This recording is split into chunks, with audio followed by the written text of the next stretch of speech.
no podemos negar que el mundo católico está conmovido en muchos ámbitos por las denuncias de inconducta sexual que han involucrado a un cardenal en Estados Unidos, a un obispo auxiliar en Honduras, a varios sacerdotes y obispos encubridores en Chile, y este problema se ha convertido en un problema global y muchos católicos laicos estamos frustrados con la reacción de los obispos, ¿no?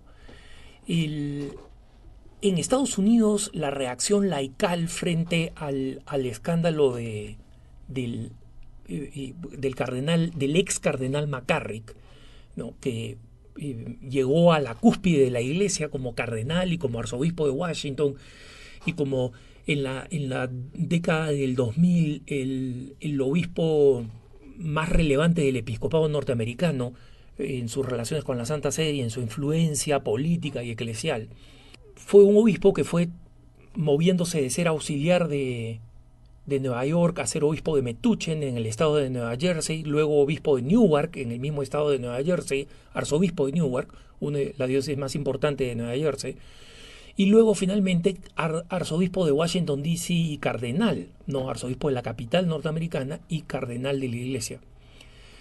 Y que durante todo este paso él había sido un gran abusador sexual de menores y de jóvenes, y estaba acompañado durante todo este proceso de rumores cada vez más creíbles que fueron ignorados por las autoridades eclesiásticas en torno a él, por autoridades laterales, o sea, otros obispos, y por subordinados, que ahora son obispos o arzobispos o incluso cardenales. Entonces, estamos en una situación en que los obispos tienen que entender que los laicos ya no confían en los obispos porque los obispos nos dan su palabra, ya no confían en los obispos porque simplemente son obispos. Después de la manera en cómo han negado o han cerrado los ojos frente a escándalos locales, donde todo el mundo sabía menos ellos, entre comillas, los católicos esperamos que los obispos expliquen y den argumentos. En ese sentido, hay un abismo de diferencia entre el documento que publica los obispos norteamericanos, y especialmente el presidente de la Conferencia Episcopal Norteamericana, y el que publican, por ejemplo, los obispos de Honduras. El National Catholic Register, un periódico católico norteamericano que es de propiedad de EWTN, del canal católico de la Madre Angélica, él publicó un escándalo en Honduras, ¿no?, sobre el seminario de Honduras, donde desde hace mucho tiempo escuchamos rumores, y rumores cada vez más explícitos, sobre la conducta del obispo auxiliar de Tegucigalpa, Monseñor Pineda, y su conducta abiertamente inmoral desde el punto de vista sexual, abiertamente homosexual. Ha renunciado este año y ha renunciado sin ningún tipo de aclaración de por qué renuncia, no, sin ningún tipo de aclaración, ufanándose de que él sigue siendo que ahora es obispo emérito, o sea que no ha recibido ninguna sanción, ni ninguna aclaración, ni nada. A los laicos católicos solamente se les ha ofrecido la información de que renuncia a su cargo, cuando todo el mundo sabe por qué renuncia, porque las presiones sobre su inconducta sexual eran enormes y ya insostenibles. Entonces, es una pena que los obispos de Honduras hayan reaccionado a la denuncia hecha por el National Catholic Register, citando seminaristas del seminario que hablan de la instauración de una cultura homosexual seria y grave, y donde los obispos lo único que digan es: hay luces y sombras, hay problemas y no hay problemas, hay errores y defectos, pero también hay virtudes. Así de vaga es el comunicado. Yo los aliento a que lo lean en ACI Prensa, el documento de los obispos hondureños. Y en este documento los obispos hondureños señalan dos cosas. Primero, paranoia.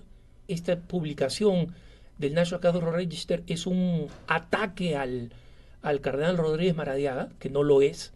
Conozco al autor, no siempre coincido con él, pero sé que acá realmente levantó la voz de muchísimos laicos y seminaristas que están hartos del clima pro-homosexual, de total libertad, o mejor dicho, libertinaje sexual y moral al interior del seminario, que resulta completamente frustrante. Entonces, como digo, los obispos primeros es una reacción paranoica diciendo que es un ataque. No es un ataque, es la preocupación de miles de laicos que ya no dan más.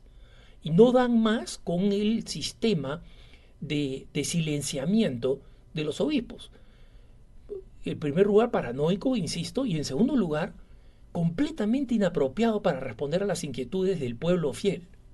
Por eso los obispos dicen, no es verdad lo que dice el documento, ni ha existido ni debe existir un clima como el que describe el Register. Nunca usa la palabra H, homosexualidad, nunca. Evitan completamente mencionarla. Y en segundo lugar, nos pide que le creamos simplemente porque ellos los dicen. Señores obispos, esa época se acabó. Los católicos ya no creemos a los obispos simplemente porque ellos los dicen. Porque sabemos que son tan pecadores o más pecadores que nosotros. Y en consecuencia tienen que dar argumentos. La situación en Honduras no se ha acabado. Yo se los digo, como director del grupo ASI, nosotros no hemos acabado de investigar sobre lo que está pasando en el seminario en Honduras. ¿Por qué? Porque los obispos tuvieron la oportunidad, y todavía la tienen, de decirle a los fieles qué es lo que están exactamente haciendo con el seminario. Y no han querido hacerlo. A los obispos les creemos solamente si tienen herramientas y argumentos para explicar lo que están haciendo. ¿Qué pasa con mi arzobispo aquí en Denver, donde yo vivo? Mi arzobispo ha expresado su frustración con la situación del cardenal McCarrick, que ha entristecido a tantos católicos y que ha hecho que tantos católicos en blogs, en artículos, en medios católicos, etcétera, sean absolutamente críticos de los obispos.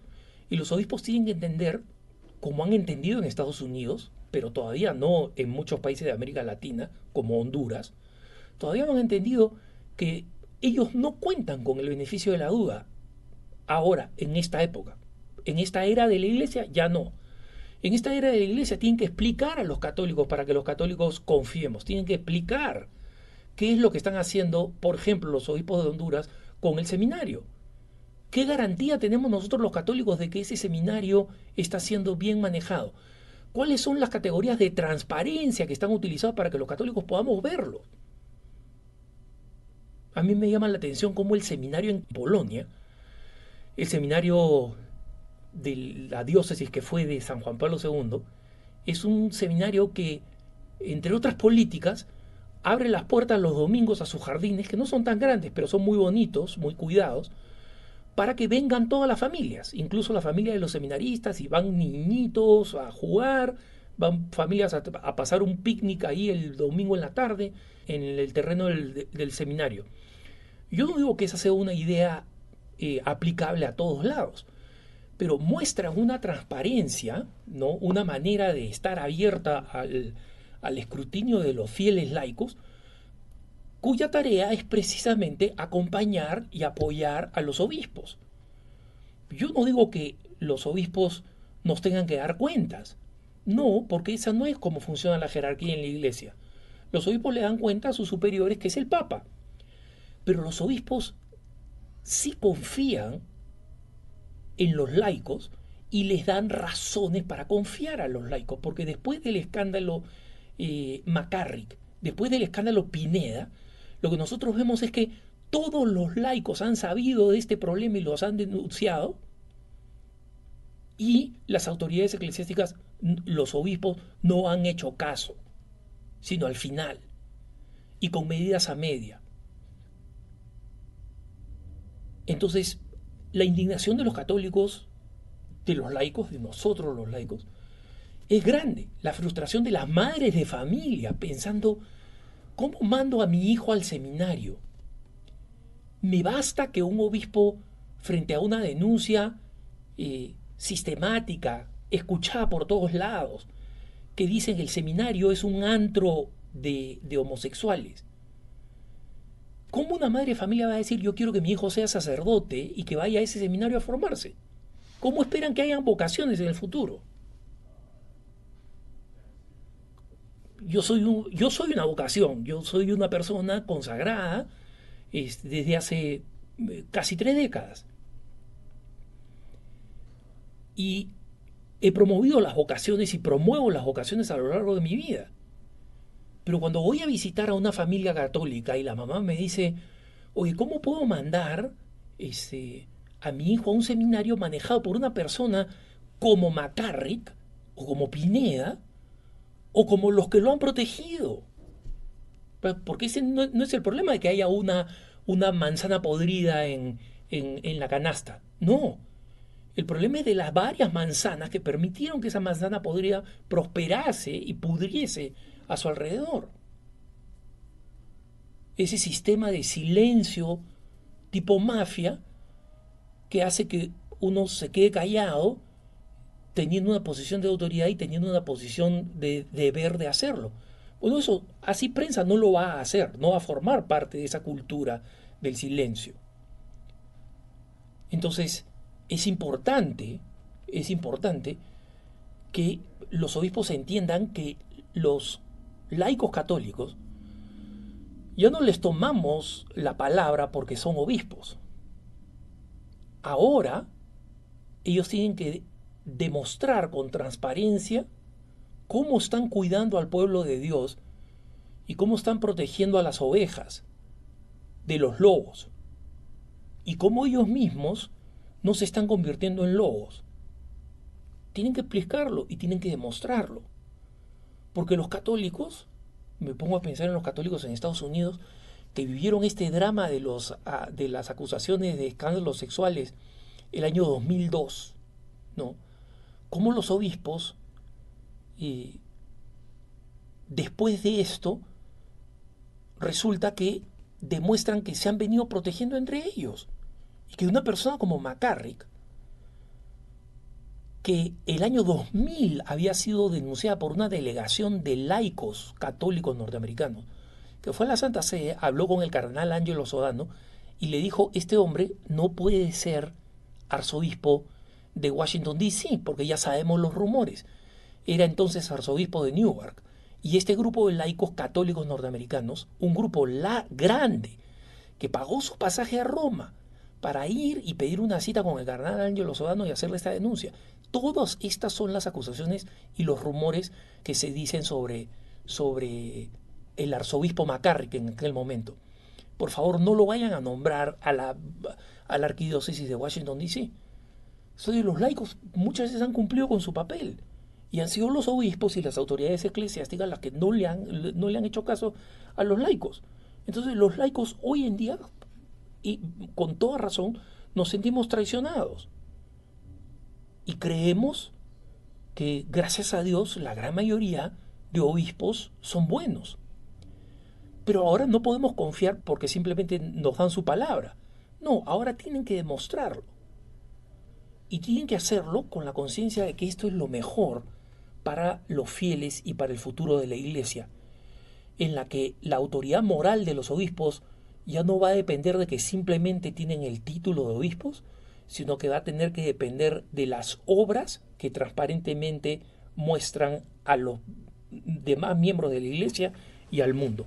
Que tengas un buen día.